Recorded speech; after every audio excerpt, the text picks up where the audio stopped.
સુરતની જે પણ કોઈ માર્કેટો ઓપરેટ થાય છે તે દરેકે દરેક માર્કેટ મોટે ભાગની માર્કેટ નથી. It is market cum godown. હઝીરામાં ચાલતી આના કરતાં ડેન્જરિયસ ઇન્ડસ્ટ્રીઓ છે, પણ કોઈ દિવસ તમને એવું જાણવા નહીં મળે કે આવડી ફાયર ત્યાં થઈ હોય. કેમ?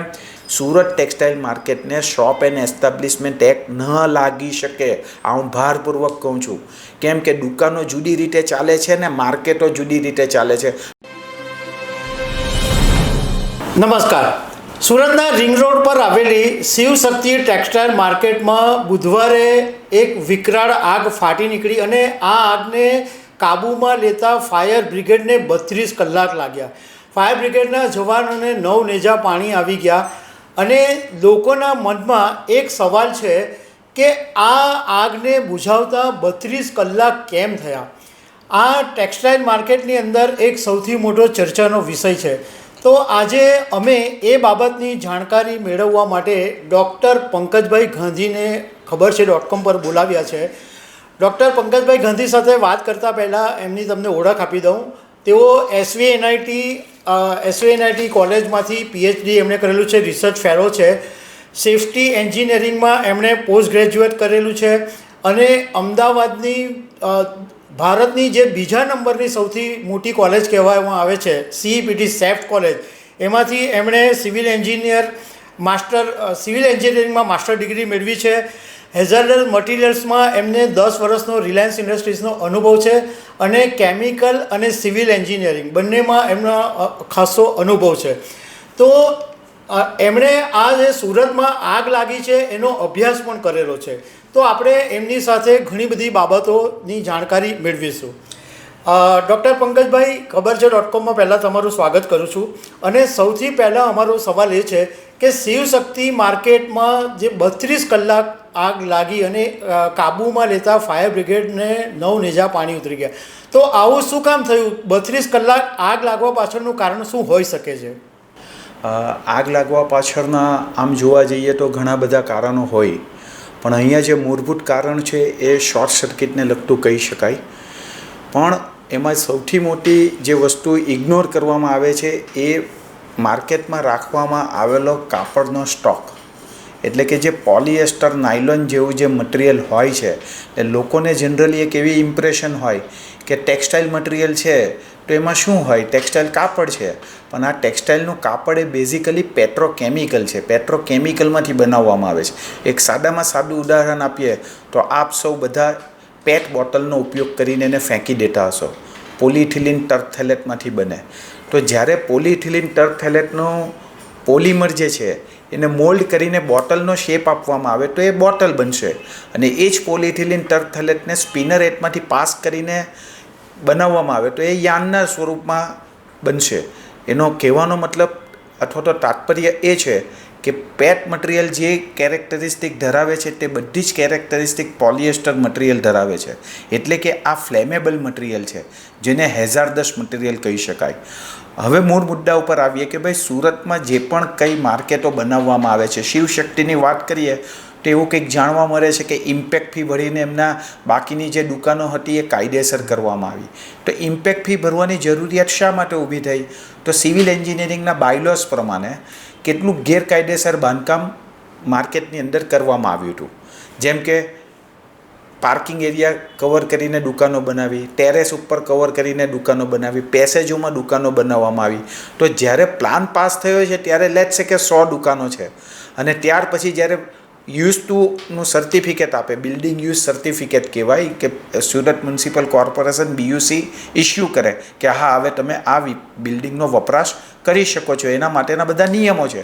એ થયા પછી બિલ્ડર અથવા તો જે પણ કંઈ ઓનર છે પોતાની રીતે બીજી દુકાનો બનાવે અને માણસ પોતે જે હોય છે વેપારીઓ, એમને 2-5 લાખ રૂપિયા સસ્તી દુકાનો મળતી હોય તો એ પોતે આ માર્કેટ ફેમસ હોય તો એમાં લેવાની ઈચ્છા રાખે અને દુકાન લઈ લે. ત્યારે માણસ ચેક નથી કરતો કે હું જે દુકાન લઈ રહ્યો છું એ પ્લાન પાસ થયો છે એ એરિયામાં છે કે પ્લાન પાસ નથી થયો એ એરિયામાં છે. તો એક નેગ્લિજન્સ યુઝરના એન્ડ ઉપર પણ છે. ઓકે, બધા લે છે. ત્યાર પછી શું થાય છે કે દરેક જણ પોતપોતાની રિક્વાયરમેન્ટ પ્રમાણે પોતાની દુકાનમાં ઇન્ટિરિયર ચેન્જ કરાવે. કેટલાક લોકો ઓનર કમ યુઝર હોય, કેટલાક ઓનર હોય અને ભાડે આપતા હોય. તો એ કેસમાં ભાડુઆત પોતાની રીતે એસી લગાવે, લાઇટિંગ લગાવે, કોઈ પોતાનો શોરૂમ નાનો બનાવતો હોય, ઓફિસ બનાવતો હોય, તો દરેકમાં લાઇટિંગ લોડ તમારો ચેન્જ થતો જાય. એક તો ઓલરેડી તમારી માર્કેટમાં વધારાની દુકાનો આવી છે. હવે ત્યાર પછી કોઈ ઇનિશિયલ કેબલિંગમાં ચેન્જ થતું નથી. એટલે તમારો જે પણ કંઈ ઇલેક્ટ્રિસિટી સપ્લાય માર્કેટમાં જઈ રહ્યો છે એ ઓવરલોડમાં જાય છે. અને ઓવરલોડ થતાં માર્કેટના અંદર કોઈ પણ પ્રકારના, હું નથી ધારતો કે સેફ્ટી ફીચર્સ જેવા કે ELCB અથવા તો MCP આ લોકોએ મૂક્યા હોય, કેમ કે ઇટ હેઝ અ કોસ્ટ. એટલે આપણે બધા એક જનરલ ટેન્ડન્સી રાખીએ કે ભાઈ વપરાશ કરનાર બીજા છે, વાય શુડ વી, એટલે શું કામ આપણે મૂકવું જોઈએ. પણ એક સેફ્ટીના એંગલથી ધ્યાનમાં લઈએ તો આ બંને પ્રોવિઝન હોવી જોઈએ કે ઓવરલોડ થાય ત્યારે પાવર સપ્લાય ઓટોમેટિક કટ થવો જોઈએ. આ એક મૂળ મુદ્દો છે. બીજો મુદ્દો જે છે એ પ્રમાણે કહી શકાય કે ભાઈ પોલિએસ્ટર અથવા તો નાયલોનનું જે પણ કંઈ કાપડ સ્ટોર કરવામાં આવે, this is not a market only. આ માર્કેટ કમ ગોડાઉન છે. સુરતની જે પણ કોઈ માર્કેટો ઓપરેટ થાય છે તે દરેકે દરેક માર્કેટ, મોટે ભાગની માર્કેટ નથી, it is market cum godown. That means કે વીવરને ત્યાંથી જે કપડું આવે છે એ માર્કેટનો માલિક જે કપડું પરચેસ કરે છે પોતાની દુકાન કમ ગોડાઉનમાં ને સ્ટોર કરે છે. અને મેક્સિમમ કાપડ દુકાનમાં સ્ટોર કરી શકાય એ માટે વિન્ડો કવર કરવામાં આવે, બીજા છજ્જા બનાવવામાં આવે, એને માટેનું ગેરકાયદેસર ઇન્ટરનલ પાર્ટીશન કરીને દુકાનને સ્વરૂપ આપવામાં આવે જેથી મેક્સિમમ કાપડ રાખી શકાય. તો આ બધા કેસીસમાં જેવું તમે કાપડ મૂકો છો એટલે પેટ્રોકેમિકલ તમે સ્ટોર કરી રહ્યા છો, તમારો જે તે દુકાન છે તે કમ ગોડાઉન એનો ફાયર ઇન્ડેક્સ તમે વધારી રહ્યા છો. ફાયર ઇન્ડેક્સ એટલે કે સળગી શકે એવા મટીરિયલનો કેલ્ક્યુલેશન કરવાની એક ડિટેલ સેફ્ટી કમ ફાયર એન્જિનિયરિંગમાં પ્રોવિઝન છે કે ભાઈ કેટલું મટીરિયલ છે. જેમ કે મારા ઘરમાં 3 લાકડાની ખુરશીઓ છે તો એનો ફાયર ઇન્ડેક્સ છે X, અને હું બીજી 6 કરીશ તો એનો ફાયર ઇન્ડેક્સ થશે X². જેમ જેમ મટીરિયલ વધતું જશે એમ ફાયર ઇન્ડેક્સ એ જગ્યાનો વધતો જાય. બીજી મુદ્દાની વસ્તુ એ છે કે આ જે પણ કોઈ જગ્યાએ માર્કેટો બની છે એને માટેના કોઈ પણ ધારાધોરણ કે ગાઈડલાઈન આપણી પાસે નથી. ઉદાહરણ રૂપે હઝીરામાં ચાલતી આના કરતાં ડેન્જરિયસ ઇન્ડસ્ટ્રીઓ છે, પણ કોઈ દિવસ તમને એવું જાણવા નહીં મળે કે આવડી ફાયર ત્યાં થઈ હોય. કેમ કે આ બધી ઇન્ડસ્ટ્રી છે એ ફેક્ટરી એક્ટ 1948 પ્રમાણે ચાલે છે, જ્યારે આને કોમર્શિયલ એક્ટિવિટી કરીને શોપ એન્ડ એસ્ટાબ્લિશમેન્ટ એક્ટમાં સુરત મ્યુનિસિપલ કોર્પોરેશન દ્વારા ખપાવી દેવામાં આવે છે. This is not a simple shop and establishment act base properties. This is a property where shop is there, તે ઉપરાંત ગોડાઉન છે. એટલે આને માટેના ક્રાઇટેરિયા ગવર્મેન્ટે જુદા પ્રકારે બનાવવા પડે. ફેક્ટરી ઇન્સ્પેક્ટરને પૂછશું તો કહેશે કે ભાઈ કોમર્શિયલ એસ્ટાબ્લિશમેન્ટ છે એટલે ફેક્ટરી એક્ટ તમારો લાગી શકે નહીં. આટલા માણસો કામ નથી કરતા એટલે ફેક્ટરી એક્ટ લાગી શકે નહીં. ફેક્ટરી એક્ટમાં પ્રોવિઝન છે કે ભાઈ 250 માણસથી વધારે કામ કરતા હોય, ઇલેક્ટ્રિસિટીનો વપરાશ હોય, હેઝાર્ડસ મટીરિયલ સ્ટોર થતું હોય અથવા તો બનતું હોય તો ફેક્ટરી એક્ટ લાગે. અહીંયા હેઝાર્ડસ મટીરિયલ છે પણ માણસો ઓછા છે, એટલે આને માટેની એક ગાઈડલાઈન જોઈએ પહેલાં તો. એટલે government has to intervene in this કે આ સિમ્પલ શોપ એન્ડ એસ્ટાબ્લિશમેન્ટ જે બોમ્બેનો કાયદો છે એ સુરત મ્યુનિસિપલ કોર્પોરેશન વર્ષોથી લગાવી રહી છે અને ચાલે છે, એ ચાલશે નહીં. બીજી વસ્તુ કે જે તે કોઈ ઓનર છે એ પોતે પોતાની દુકાનની અંદર નાની મોટી સપ્લાય ELCB પોતે નાખે, પાવર કટ ઓફ જાતે સપ્લાય કટ થઈ જાય એને માટેના સેફ્ટી પ્રિકોશન્સ દરેક દુકાનમાં મૂકવા જોઈએ. આ પ્લાન પાસ કરતી વખતે સુરત મ્યુનિસિપલ કોર્પોરેશને મેન્ડેટરી કરવું જોઈએ. જેમ કે હાઈરાઇઝ બિલ્ડિંગ છે તો ફાયર પ્રોવિઝનનું ચેક કરવામાં હવે આવે છે 1-2 કેસ થયા પછી. એ જ રીતે જે પણ કોઈ બિલ્ડિંગ માર્કેટ તરીકે ઉપયોગમાં લેવાવાની છે તો એ માટે સેફ્ટીની પ્રોવિઝન કરેલી છે પાવર કટ ઓફની, તો જ એને પરમિશન આપવી. એટલે શોર્ટ સર્કિટ થવાને લીધે જે કોઈ સ્પાર્ક કે કંઈ પણ થાય છે તો એ આગ પકડે છે. હવે આ મટીરિયલ છે પોતે સળગે છે, એટલે જ્યારે એની આગ તમારે કાબૂમાં લેવી હોય તો તમારે ઓક્સિજન એટલે કે હવાને રોકવી પડે અથવા તો ઇનટ મટીરિયલને તમારે ત્યાં પડદો બનાવવો પડે. ઉદાહરણ રૂપે આગ લાગતી વખતે 3 વસ્તુની જરૂર પડે: ફ્લેમેબલ મટીરિયલ એટલે કે સળગી શકે એવા પદાર્થો, સોર્સ ઓફ ઇગ્નિશન એટલે કે દિવાસળી અથવા તો સ્પાર્ક, અથવા તો પીઝોથી તમે સ્ટવ ચેતાવો છો એ, અને હવા એટલે કે ઓક્સિજન, આ ત્રણમાંથી એક વસ્તુ નહીં હશે તો આગ લાગશે નહીં. એક સાદી રીતે વાત કરીએ તો ડીઝલ એની જાતે સળગે છે, કેમ કે એનું ઓટો ઇગ્નિશન છે. ડીઝલ એન્જિનમાં સ્પાર્ક પ્લગ આવતો નથી. પેટ્રોલ એન્જિનમાં સ્પાર્ક પ્લગ આવે છે, કેમ કે તમારે સ્પાર્ક આપવો પડે. એ જ રીતે અહીંયા કંઈક નાનો મોટો સ્પાર્ક થયો હોય અને આ પોલિએસ્ટર મટીરિયલે એક દુકાનમાં આગ પકડી, પછી દરેક દુકાનમાં interior point of view ply use કરેલી હોય, એ આગ રેડિયેશન દ્વારા બાજુની દુકાનમાં, સામેની દુકાનમાં જઈ શકે. એનું એક સાદું ઉદાહરણ આપીશ તો તમને કહીશ કે વર્ષો પહેલાં ONGCમાં હઝીરા પાસે આગ લાગી હતી ટેન્કના અંદર, અને એ ટાઈમ ઉપર અમે કહ્યું હતું કે જે ટેન્કમાં આગ લાગી છે એ ટેન્કના મટીરિયલને સંપૂર્ણપણે બળી જવા દેવું પડે. બાકીની ટેન્કોમાં આગ ન પ્રસરે એ માટે કાપડનો કેવો પડદો હોય એ પ્રમાણે પાણીનો પડદો બનાવવો પડે. એટલે કે કન્ટિન્યુઅસ વોટર સ્પ્રિંકલિંગ તમારે એ જે આગ લાગી છે એ ટેન્કની આજુબાજુના વિસ્તારમાં કરવું પડે, જેથી ટેમ્પરેચર નીચું રહે અને હીટને લીધે, એટલે કે રેડિયેશન હીટને લીધે બાજુની ટેન્કમાં આગ ન જાય. આ કેસમાં પણ એવું જ છે કે ફાયર ફાઇટિંગ કરવા જનાર જે એજન્સીઓ છે એ દરેક લાશ્કરનો જે માણસ છે, જે જવાન છે, એને ખબર હોવી જોઈએ કે આ પોલિએસ્ટર મટીરિયલ એ સિમ્પલ કોટન જેવું નથી. કાપડ જ છે પણ એ કોટન નથી. કોટનની કેરેક્ટરિસ્ટિક જુદી છે, પોલિએસ્ટરની કેરેક્ટરિસ્ટિક જુદી છે, નાયલોનની જુદી છે. પોલિએસ્ટર જેવું મેલ્ટ થશે એટલે એ પોતાની રીતે સરકશે, કેમ કે એનો પોતાનો એક ઇન્ડેક્સ છે. આ એક બહુ મુદ્દાની વાત છે. એટલે જે પણ કોઈ ફાયર ફાઇટર્સ આમાં ઇન્વોલ્વ હોય, આપણે જોઈએ છે કે એમને ડેમેજ થયું છે, નુકસાન થયું છે, કોઈ પડી ગયું છે, કેટલાક દાઝ્યા છે, જે હશે તો એમની પાસે પણ એક એડિક્વેટ ટ્રેનિંગ હોવી જોઈએ કે આમાં શું થઈ શકે. આ ત્રીજો કે ચોથો મારા ખ્યાલથી સુરતમાં ટેક્સટાઇલ માર્કેટનો ઇન્સિડન્ટ છે. તક્ષશિલાને ગણીએ તો લગભગ 4 કે 5 ઇન્સિડન્ટ્સ થઈ શકે. તક્ષશિલાના કેસમાં પણ એવું જ હતું કે ત્યાં છોકરાઓ માટેનો ક્લાસ બનાવીને એમાં રબરના ટાયરો મૂકીને ફાયર ઇન્ડેક્સ વધારવામાં આવેલો. એટલે ઇન્ટિરિયર ડિઝાઇનર જ્યારે ઇન્ટિરિયર કરે છે એની પાસે સેફટી કે ફાયર એન્જિનિયરિંગનું નોલેજ જ નથી. કોઈ યુનિવર્સિટી આપતી જ નથી.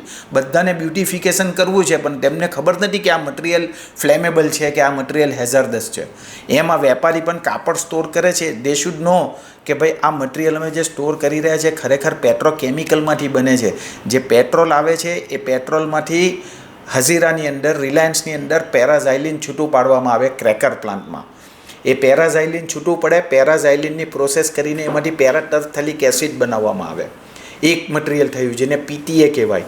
પેટ્રોલિયમ છે એનો કંઈક ગેસ આવે છે, ઇથિલિન ગેસમાંથી એની પ્રોસેસ કરીને મોનોઇથિલિન ગ્લાયકોલ અથવા તો ડાઇથિલિન ગ્લાયકોલ બનાવવામાં આવે. આ મોનોઇથિલિન ગ્લાયકોલ, ડાઇથિલિન ગ્લાયકોલ પેરાટર્થલિક એસિડ સાથે મિક્સ કરે ત્યારે પોલિથિલિન ટર્પથેલેટ બને. એટલે તમે હવે વિચાર કરો કે જે મૂળભૂત ગુણધર્મ પેટ્રોલનો છે, પેટ્રોલિયમ પ્રોડક્ટ્સનો, એ બધા જ ગુણધર્મ પોલિએસ્ટર કાપડ કહો કે નાયલોન કાપડ કહો પોતે ધરાવે છે. આ સાદી સમજ લોકોમાં એક હોવી ખૂબ જરૂરી છે. આ ઉપરાંત જે પણ કોઈ હાલમાં માર્કેટો છે તો આપણે એવું જોઈએ છે કે બેગમપુરા એરિયામાં જે પહેલાં કારખાનાઓ ચાલતા હતા ત્યાં હાલમાં માર્કેટો છે. એ નાની નાની જગ્યામાં માર્કેટો બનાવી છે. હવે ત્યાં ફાયર ટેન્ડર જાય કઈ રીતે? તમારી પાસે કોઈ પ્રોવિઝન નથી. આવડી મોટી ઇન્ડસ્ટ્રી લઈને બેઠા હોય ટેક્સટાઇલની, તો આ દિશામાં આપણે વિચારવું જોઈએ. ઉદાહરણ રૂપે કે સુરતમાં hazardous process industry Sachin Pandesara અને હઝીરા વિસ્તારમાં આવેલી છે. તો 1998માં સંગીતા સિંહ જે આપણા કલેક્ટર હતા એમની સાથે રહીને અમે લોકોએ ઓફસાઇટ અને ઓનસાઇટ ઇમરજન્સી પ્લાન બનાવ્યો હતો કે સુરત શહેરમાં ભોપાલ જેવી કોઈ ટ્રેજેડી થાય કે કોઈ એવો ઇવેન્ટ થાય કે લિક્વિડ એમોનિયાની ટેન્ક ક્રિપ્કોમાં છે એમાં બ્લાસ્ટ થાય છે, અથવા તો પેટ્રોલિયમના જે સ્પિયર છે હઝીરામાં, રિલાયન્સમાં અથવા તો ONGCમાં એમાં કોઈ બ્લાસ્ટ થાય છે તો કયા એક્શનો લઈ શકાય. તો આને માટેનો ડિટેલ્ડ પ્લાન, જેને ઓફસાઇટ ઇમરજન્સી પ્લાન કહેવાય, કે મારી કંપનીમાં ઇન્સિડન્ટ થાય છે પણ એનાથી આજુબાજુના લોકોને શું અસર પડશે એને માટેનો ડિટેલ પ્લાન તે વખતના સંગીતા સિંહ કરીને સુરત કલેક્ટર હતા એમણે ડેવલપ કરાવ્યો હતો. તો હાલની તારીખે આ જે પણ કોઈ મટીરિયલ સ્ટોર થાય છે તો ઇન કેસ ઓફ ઇમરજન્સી, જેમ કે આપણે જોયું કે આગ લાગી તો 57 જેટલી આજુબાજુની માર્કેટોને બંધ કરાવી દેવામાં આવી. તો this is a good action plan by the fire department of the Surat municipal corporation કે બીજે કોઈ જાનહાનિ ન થઈ શકે. પણ આની એક written procedure what should be the onsite emergency plan of each market. દરેક માર્કેટનો પોતાનો ઓનસાઇટ ઇમરજન્સી પ્લાન હોવો જોઈએ કે કોઈ આવો ઇવેન્ટ થાય છે તો એ લોકો કઈ જગ્યા પર એસેમ્બલી પોઈન્ટ તરીકે ભેગા થશે. આ સેફ્ટી એન્જિનિયરિંગમાં બધું જ આવે છે. તે ઉપરાંત આજુબાજુની માર્કેટોને કઈ રીતે ઇન્ફોર્મ કરવામાં આવશે, ત્યાં સેફ્ટીના માણસનો શું રોલ હશે, અને આવો કોઈ ઇવેન્ટ થાય છે તો કલેક્ટર તરફથી પ્લાન બનાવવો પડે કે ભાઈ આ સુરતમાં માર્કેટો જેમ કે રિંગ રોડથી લઈને મગોપ સુધી હાલમાં માર્કેટો આવેલી છે, તો રિંગ રોડથી મગોપ સુધીનો ઓફસાઇટ ઇમરજન્સી પ્લાન શું છે, મિનિમમ કયા ડિસ્ટન્સથી તમે સેફટી સાથે બહાર નીકળી શકો જેથી કોઈ ડેમેજ તમે ન કરી શકાય પ્રોપર્ટીને અથવા તો માણસોને. તે ઉપરાંત કલેક્ટર ઉપરાંત સુરત મ્યુનિસિપલ કોર્પોરેશન હવે થશે શું કે આ એક ઇન્સિડન્ટ થયો એટલે સુરત મ્યુનિસિપલ કોર્પોરેશન સ્ટ્રિક્ટ થશે કે ભાઈ આ નહીં ચલાવીએ, પેલું નહીં ચલાવીએ, એટલે બધી જ માલ પ્રેક્ટિસીસો કહેવું ના જોઈએ પણ થવાની શક્યતાઓ પૂરેપૂરી છે. આ બિલ્ડિંગનો તમે અભ્યાસ લો કે ભાઈ શિવશક્તિ માર્કેટની ડેપ્થમાં જઈએ તો એવું ખબર પડે છે કે ઇમ્પેક્ટ ફી ભરીને એને રેગ્યુલર કરવામાં આવ્યું. What does it mean? Impact fee ભરે એટલે પહેલાં ગેરકાયદેસર બાંધકામ કરી જ દીધું છે, એને તમે ખાલી ઇમ્પેક્ટ ફી લીધી એટલે એને કાયદેસર થઈ કરી દીધું એમ. પણ કાયદેસર થયું પણ એ તો તમારા બાયલોઝને પ્લાનથી તો વિરુદ્ધ જ છે. તમારા એફએસઆઈ પ્રમાણેનું કન્સ્ટ્રક્શન થયું જ નથી. જે તમારે એફએસઆઈમાં બાયલોઝમાં લખેલું છે કે આટલી જગ્યાએ તમારો પેસેજ તમારે છોડવાનો છે, આટલી જગ્યા ખુલ્લી રાખવાની છે, આ જગ્યા ઉપર સ્ટેરકેસ હોવું જોઈએ. દરેક માર્કેટ છે જેમાં આટલી માણસોની મૂવમેન્ટ થતી હોય તો 2 દાદર મિનિમમ હોવા જોઈએ. 2 દાદર કોઈ બિલ્ડર મૂકવા તૈયાર નહીં થાય કેમ કે એની દુકાનો કપાય. એટલે તમારે રૂલ્સ રેગ્યુલેશન્સ ચેન્જ કરવા પડે, એને માટેની ગાઈડલાઇન બનાવવી પડશે. એટલે મારે જે કહેવાનું એ છે કે ઘણા વર્ષો પહેલાં અમે જ્યારે લોમાં ભણતા ત્યારે એવું આવતું કે ભાઈ કામના સ્થળે કોઈનું સ્ત્રી કે પુરુષનું સેક્સ્યુઅલ હેરેસમેન્ટ કોઈક થાય છે તો એને માટેનો કાયદો હોવો જોઈએ. આજ દિન સુધી બનાવી નથી શક્યા કેમ કે એમાં ઘણી બધી કોમ્પ્લેક્સિટીઝ છે. તો આ કેસમાં પણ નમ્ર અરજ સરકારશ્રીની એ છે કે આને માટેનો કાયદો વહેલી તકે, જે પ્રમાણે ફેક્ટરી એક્ટનો કાયદો છે, સુરત ટેક્સટાઇલ માર્કેટને શોપ એન્ડ એસ્ટાબ્લિશમેન્ટ એક્ટ ન લાગી શકે. આ હું ભારપૂર્વક કહું છું કેમ કે દુકાનો જુદી રીતે ચાલે છે ને માર્કેટો જુદી રીતે ચાલે છે. માર્કેટની બિઝનેસ ઓપરેશન્સને તમારે સમજવી પડશે અને એ પ્રમાણેનો તમારે કાયદો બનાવવો પડશે જે ટાઈમ માંગી લેશે. સો ઇન બિટવીન ધેટ ટાઈમ જે પ્રકારે સેક્સ્યુઅલ હેરેસમેન્ટના કેસમાં સુપ્રીમ કોર્ટ દ્વારા વિશાખા ગાઈડલાઇન આપવામાં આવી છે કે એવો કોઈક કેસ તમારી ઓફિસમાં કે કામના સ્તરે થાય છે તો વિશાખા ગાઈડલાઇનને ફોલો કરીને એક્શન લેવાનો હોય. એ જ પ્રકારે સુરત ટેક્સટાઇલ માર્કેટ માટે જ્યાં સુધી અલાયદો કાયદો ફેક્ટરી એક્ટ પણ નહીં લાગી શકે, શોપ એન્ડ એસ્ટાબ્લિશમેન્ટ પણ નહીં લાગી શકે કેમ કે આની કેરેક્ટરિસ્ટિક માર્કેટ કમ ગોડાઉન છે. તો એને ધ્યાનમાં લઈને એક કાયદો બને ત્યાં સુધી એક વિશાખા ગાઈડલાઇન પ્રમાણે સુરત ટેક્સટાઇલ માર્કેટની એક ગાઈડલાઇન બનાવવી જોઈએ જેમાં નિષ્ણાતોનો સમાવેશ થાય. Retired chief justice of high court or retired chief justice of supreme કોર્ટની પેનલ હોય, 2 કે 3 જજની, સુરતના નામાંકિત વકીલો હોય, સુરતના નામાંકિત અર્બન પ્લાનર હોય, સિવિલ એન્જિનિયર હોય, સેફ્ટી ફાયર પ્રોફેશનલ હોય. તે ઉપરાંત ફોસ્ટા ફોગવા જેવી જે પણ કોઈ સંસ્થાઓ છે એના રિપ્રેઝેન્ટેટિવ હોય, ઇન્સ્યોરન્સ કંપનીના રિપ્રેઝેન્ટેટિવ હોય. આજે 200 થી 500 કરોડનું નુકસાન થયું છે તો એનું કોણ જોશે? તો ઇન્સ્યોરન્સ કંપનીવાળાએ આ પેનલમાં હોવું જોઈએ. તે ઉપરાંત જાગૃત નાગરિકોમાંથી કોઈ એકનો પેનલમાં સમાવેશ થવો જોઈએ અને એ લોકો બનાવે કે ભાઈ હવે નવી માર્કેટ આવે છે અથવા તો એક્ઝિસ્ટિંગ માર્કેટ છે એમાં સેફ્ટી પોઈન્ટ ઓફ વ્યૂ શું સુધારા કરી શકાય. તો આ ગાઈડલાઇનનો પર્પસ સર્વ થશે અને આવી જાનમાલની હાનિ ફ્યુચરમાં આપણે અટકાવી શકીશું અથવા તો ડેમેજ ઓછો કરી શકીશું. આ મારું મંતવ્ય છે. ડૉક્ટર પંકજભાઈ, આમ તો તમે ઘણી બધી વાતો કરી દીધી, પરંતુ એક વાત એમ પૂછવી છે, જે પ્રમાણે તમે વાત કરી એ પ્રમાણે આખું જે સુરતમાં ટેક્સટાઇલ ઉદ્યોગ છે એ વર્લ્ડમાં સિલ્ક સિટી તરીકે ઓળખાય છે. તો લગભગ 250 જેટલી માર્કેટો છે. તો એમ કહી શકાય કે બારૂદના ઢગલા ઉપર આખું એક ટેક્સટાઇલ માર્કેટ વિસ્તાર બેઠેલો છે.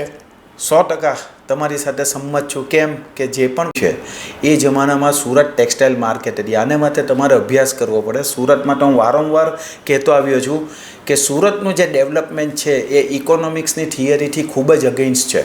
ઇકોનોમિક્સમાં એવું કહેવાય કે કોઈ પણ ક્લસ્ટરને ડેવલપ કરવું હોય તો એ ક્લસ્ટરમાં ગવર્મેન્ટનો સપોર્ટ જોઈએ, ગવર્મેન્ટની કોઈ સ્કીમો જોઈએ તો એ ક્લસ્ટર ડેવલપ થાય. જેમ કે વાપી જીઆઈડીસી, અંકલેશ્વર જીઆઈડીસી.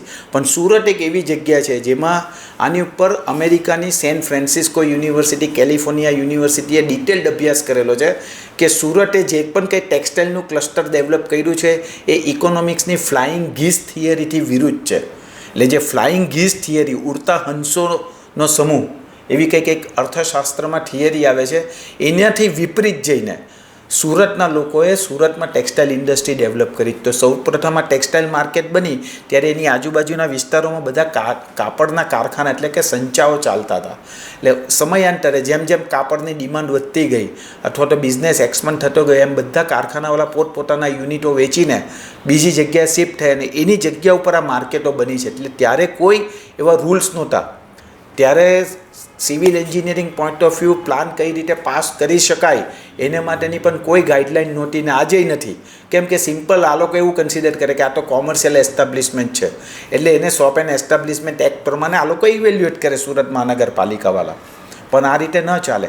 એટલે જે એમને ક્વેશ્ચન પૂછ્યો છે કે બારૂદ ઉપર બેઠા છે, 100% સાચી વાત છે. કેમ કે કેટલીક માર્કેટો તો એવી છે કે ત્યાં ફાયર ટેન્ડર અંદર જઈ પણ ન શકે અને 5-5 માર 6-6 માર ખેંચી દીધેલા છે.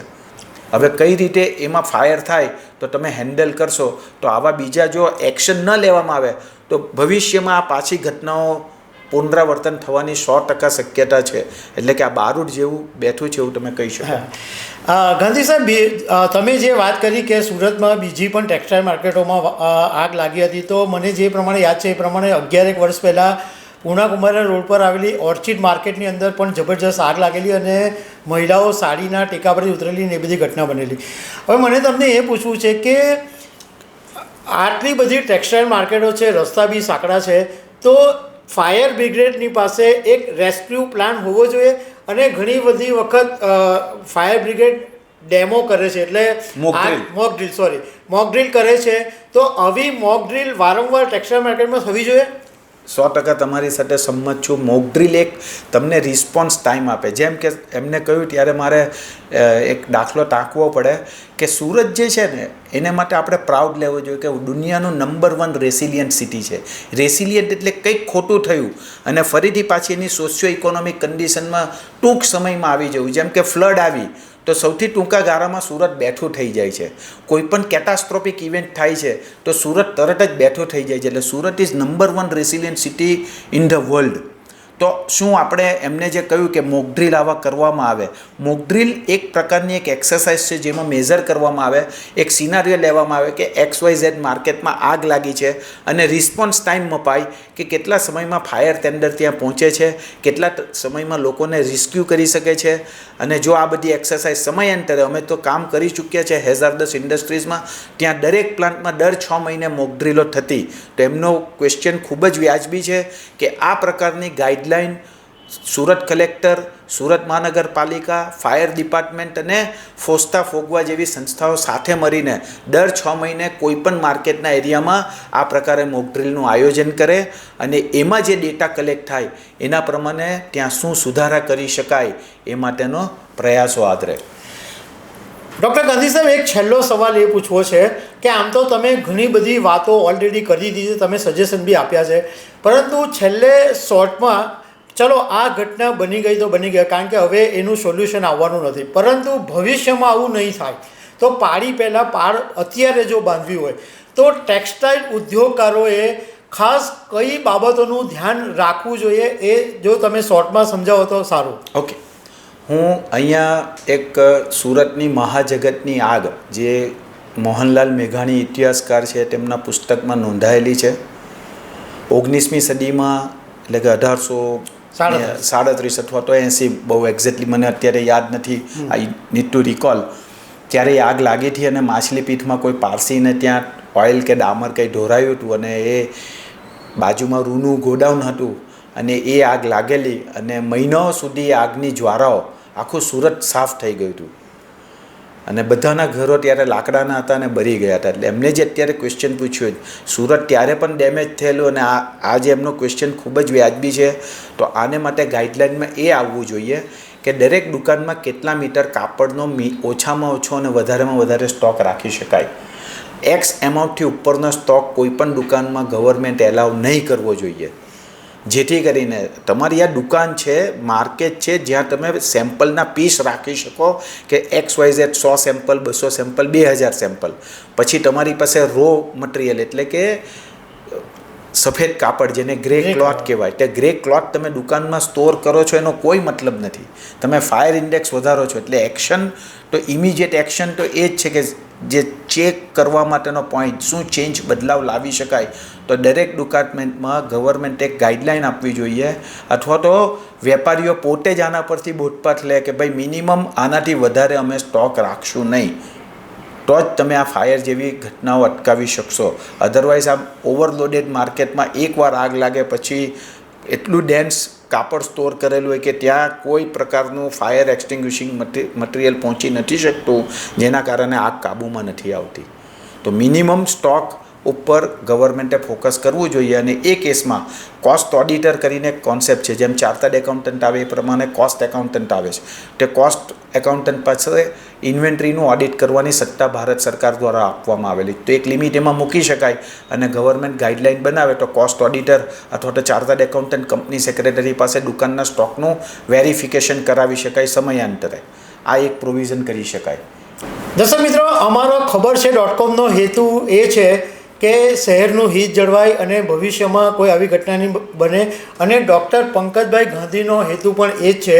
આપણા શહેરની પાસે આવા નિષ્ણાત માણસો છે કે જેમની પાસે ભરપૂર જ્ઞાન છે, એમના જ્ઞાનનો લાભ લેવો જોઈએ અને શહેરને બચાવવાની અંદર મદદ લેવી જોઈએ. Doctor Pankajbhai, thank you very much. ખબર છે .com પર વાત કરો. Thank you.